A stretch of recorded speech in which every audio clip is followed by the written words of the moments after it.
இயேசுவின் பிள்ளைகள். நாம் தேவனுடைய பிள்ளைகள் என்று அழைக்கப்படுவதனாலே பிதாவானவர் நமக்கு பாராட்டின அன்பு எவ்வளவு பெரியது என்று உணர்ந்து பாருங்கள். உலகம் அவரை அறியாதபடியினாலே நம்மையும் அறியவில்லை. பிரியமானவர்களே, இப்பொழுது தேவனுடைய பிள்ளைகளாக இருக்கிறோம். இனி எவ்விதமாக இருப்போம் என்று இன்னும் வெளிப்படவில்லை. ஆனாலும் அவர் வெளிப்படும் போது அவர் இருக்கிற பிரகாரமாகவே நாம் அவரை காண்பதினால் அவருடைய சாயலாக இருப்போம் என்று அறிந்திருக்கிறோம். அவர் மேல் இப்படிப்பட்ட நம்பிக்கை வைத்திருக்கிறவன் எவனும் அவர் சுத்தமுள்ளவராக இருக்கிறது போல தன்னையும் சுத்திகரித்துக் கொள்கிறான். பாவம் செய்கிற எவனும் நியாயப்பிரமாணத்தை மீறுகிறான். நியாயப்பிரமாணத்தை மீறுகிறதே பாவம். அவர் நம்முடைய பாவங்களை சுமந்து தீர்க்க வெளிப்பட்டார் என்று அறிவீர்கள். அவரிடத்தில் பாவம் இல்லை. அவரில் நிலைத்திருக்கிற எவனும் பாவம் செய்கிறதில்லை. பாவம் செய்கிற எவனும் அவரை காணவும் இல்லை, அவரை அறியவும் இல்லை. பிள்ளைகளே, நீங்கள் ஒருவராலும் ஏமாற்றப்படாமல் இருங்கள். நீதியை செய்கிறவன் அவர் நீதியுள்ளவராய் இருக்கிறது போல தானும் நீதி உள்ளவனாக இருக்கிறான்.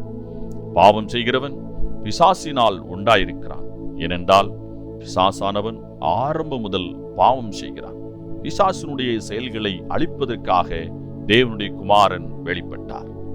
தேவனால் பிறந்த எவனும் பாவம் செய்ய மாட்டான். ஏனென்றால் அவருடைய வித்து அவனுக்குள் நிலைத்திருக்கிறது. அவன் தேவனால் பிறந்தபடியினால் பாவம் செய்ய மாட்டான். இதனாலே தேவனுடைய பிள்ளைகள் யாரென்றும் பிசாசின் பிள்ளைகள் யாரென்றும் வெளிப்படும். நீதியை செய்யாமலும் தன் சகோதரனில் அன்பு கூறாமலும் இருக்கிற எவனும் தேவனால் உண்டானவன் இல்லை. 1 யோவான் 3ஆம் அதிகாரம் 1 முதல் 10 வசனங்கள். கிறிஸ்துவுக்குள் அன்பான கர்த்தருடைய பிள்ளைகளே, உங்கள் யாவரையும் ஆண்டவராகிய இயேசு கிறிஸ்துவின் ஈடு இணையற்ற பரிசுத்த நாமத்தினால் உங்களை ஆசீர்வதிக்கின்றேன், வாழ்த்துகின்றேன். கர்த்தர்தாமே இந்த நாளிலே நீங்கள் எதிர்பார்க்கிற நன்மைகள் யாவையும் பரத்திலிருந்து உங்களுக்கு பரிபூர்ணமாக அருளிச் செய்து நீங்கள் இம்மையில் சுகித்திருக்கவும் மறுமையில் நிலைவாழ்வை பெற்றுக்கொள்ளவும் உங்களுக்கு அனுக்கிரகம் செய்வாராக. தினம் ஒரு மிஷனரி என்கின்ற தலைப்பில் இந்த நாளிலே நாம் பார்க்க இருக்கிற மிஷனருடைய பெயர் சின்ன யோவான். இவருடைய பிறப்பு கிறிஸ்துவுக்கு பின் 339ஆம் வருடம். இவருடைய இறப்பு கிறிஸ்துவுக்கு பின் 405ஆம் வருடம். இவருடைய நாடு எகிப்து. இவருடைய தரிசன பூமி எகிப்து. கிறிஸ்துவுக்கு பின் 3ஆம் நூற்றாண்டு முதல் 5ஆம் நூற்றாண்டு வரை எகிப்து நாட்டில் அநேக துறவிகள் வசித்து வந்தார்கள். துறவிகள் என்று சொன்னால் புலன்களை அடக்கி துறவு பூண்டு ஜெபமும் தியானமுமாக இருப்பார்கள். அவர்கள்தான் துறவி என்று அழைக்கப்படுகிறார்கள். அப்படிப்பட்ட ஒரு வாழ்க்கை வாழ்ந்தவர்தான் இந்த சின்ன யோவான். உடல் அமைப்பில் சிறியவராகவும் குள்ளமாகவும் காணப்பட்டதால் சின்ன யோவான் என்று அழைக்கப்பட்டார். இவர் அமைதியும் சாந்தமுமே இவரின் குணநலன்கள். விரும்பாத சம்பவங்கள் ஏதாவது நடைபெற்றுவிட்டால் அதற்காக பல மணி நேரங்கள் கர்த்தருடைய பாதத்தில் அமர்ந்திருந்து ஜெபிக்கும் பழக்கமுடையவராக இவர் திகழ்ந்தார். ஒரு நாள் ஆலயத்துக்கு சென்று கொண்டிருந்தார். யோவான் வழியில் கொடூரமான ஒரு மனிதன் இவரை இடைமறித்து விட்டான். இந்த யோவானை பார்த்து அந்த கொடூரமான மனிதன் இவ்விதமாக சொன்னான், நீர் விஷமான இதயம் உள்ளவர் என்று அவரை இழிவாக பேசினான். அதற்கு சின்ன யோவான் அமைதியாக, நீ சொல்லுவது முற்றிலும் உண்மை.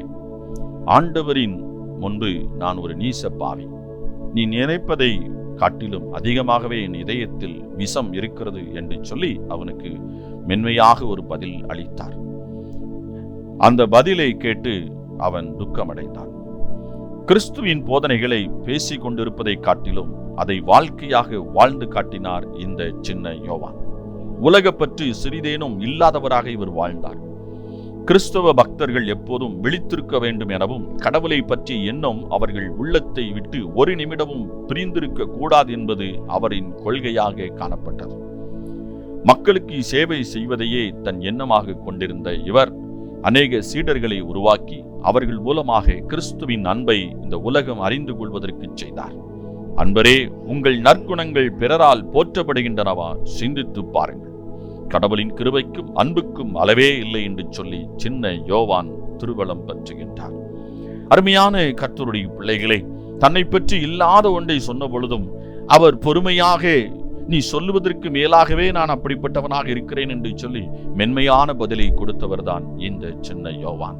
அது மாத்திரமல்ல, அமைதியும் ஒரு சாந்தமான ஒரு வாழ்க்கையை இவர் நாடினார். மனிதனுடைய வாழ்க்கையிலே அமைதியும் சாந்தமும் கிடைத்துவிட்டால் அதைவிட பெரிய பொக்கிஷம் இந்த உலகத்தில் வேறு ஒன்றும் இல்லை.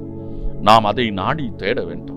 அது இயேசுவினிடத்திலிருந்து நாம் கிடைக்க பெற ஆவலோடு அவருடைய பாதத்தில் நாம் வந்து காத்திருக்க வேண்டும். இயேசுவை குறித்த சிந்தனை நம்ம விட்டு சிறிதேனும் இல்லாமல் போகாதபடிக்கு எப்பொழுதும் அதை குறித்து சிந்தித்துக் கொண்டிருக்க வேண்டும் என்பது இந்த சின்ன யோவானுடைய கருத்தாக இருக்கிறது.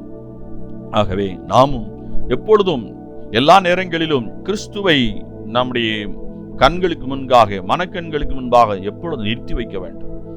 எளிமையான ஒரு வாழ்வையும் தாழ்மையான வாழ்வையும் நாம் தெரிந்து கொள்ள வேண்டும். அங்கேதான் சாந்தமும் அமைதியும் முழுமையாக இருக்கிறது.